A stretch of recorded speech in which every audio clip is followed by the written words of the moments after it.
Hi hello welcome to Monal Raj world. ఈరోజు ఏంటి రొయ్యలు చూపిస్తున్నాను అనుకుంటున్నారా?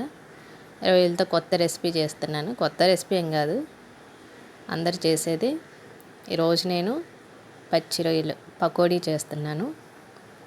ముందుగా నీట్గా వాష్ చేసి పెట్టుకున్న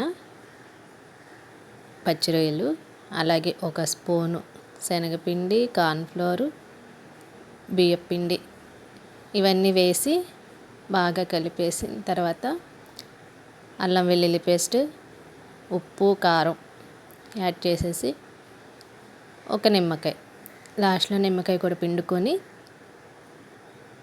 చక్కగా వీటి మసాలా అంతా పట్టుకునేటట్టు కలుపుకొని పక్కన పెట్టుకుందాం ఒక అరగంట.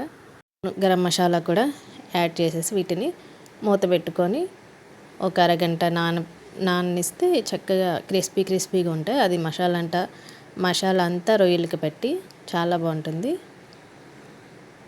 వీడియో చూస్తున్నారు కానీ లైక్ చేస్తున్నారు, కామెంట్స్ చేస్తున్నారు కానీ సబ్స్క్రైబ్ చేయట్లేదు. ప్లీజ్ మీ ఫ్రెండ్స్కి కూడా షేర్ చేసి సబ్స్క్రైబ్ చేయమని చెప్పండి. ఈ పకోడీ అనేది ఫస్ట్ టైం చేస్తున్నాను, ఎలా వస్తుందో చూడాలి.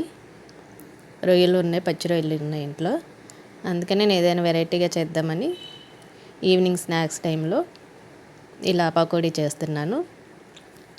మీరైతే ఏం చేస్తారో కామెంట్స్ చేయండి.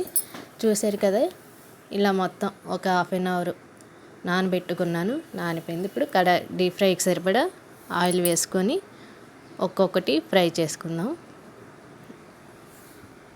దీనిలోనే పచ్చిమిర్చి, కరివేపాకు కూడా ఫ్రై చేసేసుకొని పక్కన పెట్టేసుకుందాం. ఇంకా ఎవరైనా సబ్స్క్రైబ్ చేయకపోతే సబ్స్క్రైబ్ చేయండి ఫ్రెండ్స్. అందరు సపోర్ట్ చేస్తున్నారు, చాలా బాగుంటున్నాయి అని కామెంట్స్ చేస్తున్నారు. చాలా థ్యాంక్ యూ సో మచ్ అందరికీ. వీడియో మీకు నచ్చినట్లయితే షేర్ చేయండి, సబ్స్క్రైబ్ చేయండి. చూసారు కదా, ఇలా డీప్ ఫ్రై అయిపోయింది మొత్తం. ఇలా మొత్తం వేయించేసుకుని ఫ్రై చేసేసుకొని ఒక ప్లేట్లోకి తీసేసుకుందాం. ఇంకా మీరు రొయ్యలతో ఇంకేమేమి వెరైటీస్ చేస్తారో కామెంట్స్ చేయండి.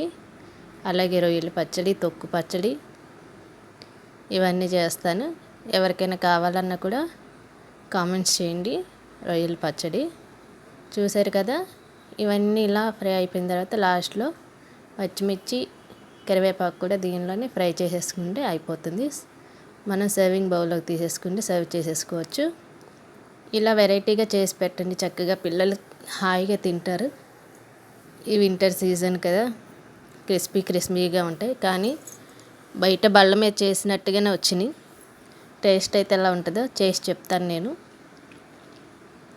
చాలా బాగా వచ్చినాయి. చూసారు కదా, కలర్ఫుల్గా ఉన్నాయి. ఆనియన్స్, నిమ్మకాయ, పచ్చిమిర్చి, కరివేపాకు, ఈ రొయ్యల పకోడీ. ఈ పచ్చి రొయ్యలు కూడా చక్కగా ఉడికిపోయిందండి లోపల కూడా. టేస్ట్ అయితే చాలా బాగా వచ్చింది. మా వారు టేస్ట్ చేసేటప్పుడే బాగా వచ్చిందంట. నేను కూడా టేస్ట్ చేస్తాను.